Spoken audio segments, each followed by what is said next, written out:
On another matter, Madam President, the last several days have brought a stream of troubling revelations about the disappearance of Secret Service and Department of Homeland Security text messages from around the time of the deadly January 6, 2021 insurrection on this Capitol. The missing texts could provide critical evidence about one of the worst crimes and greatest threats to our Constitution ever perpetrated in America. The disappearance of this critical information could jeopardize efforts to learn the full truth about January 6th and hold responsible anyone who planned and participated in that attack. I don't know whether the failure to preserve these critical government texts from January 6th is a result of bad faith or stunning incompetence, but I do know that the man who has overseen this fiasco is not the right person to investigate it. This man has lost whatever credibility he may have once had on this matter. That is why I've asked Attorney General Merrick Garland to step in and take control of this investigation into the missing text. This is what we know so far. Joseph Cuffari was nominated to be Inspector General for the Department of Homeland Security by former President Donald Trump. He remains in that position today. The Department of Homeland Security includes the Secret Service and many other critical government agencies. Inspectors General are supposed to be independent watchdogs for their department and make sure that the people working in that department don't engage in waste, fraud, or abuse. If there is any problem, the Inspector General is required by law to report it to Congress. In recent weeks, we learned belatedly from Mr. Cuffari, this Inspector General, that number one, his office asked the Secret Service last February for text messages, emails, and other records that could shed light on January 6. And he was met with months of delay and stonewalling.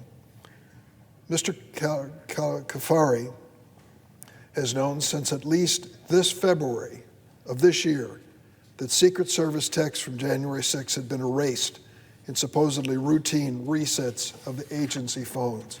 Imagine that. Agencies entrusted with the security of the United States, when there is a handoff of official phones, that they are erased at that time. Mr. Cuffari did not share that information with Congress for 5 months. 5 months.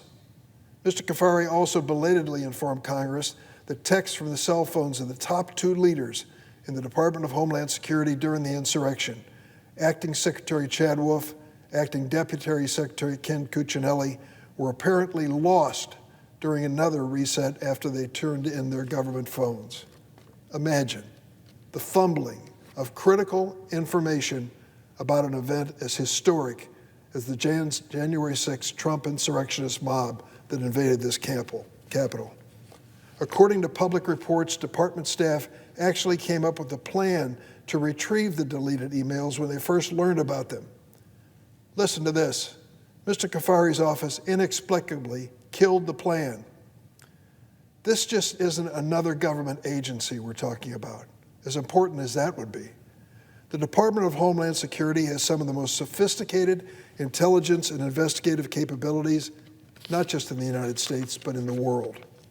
It's hard to believe that this department accidentally deleted text that could shed light on one of the greatest constitutional events and crimes ever committed in the history of the United States. But it would be just as problematic if they did. Either way, we need to get to the bottom of this. This month, after news of the missing text became public and his office came under criticism, Mr. Cuffari belatedly opened a criminal investigation into the Secret Service's missing text messages.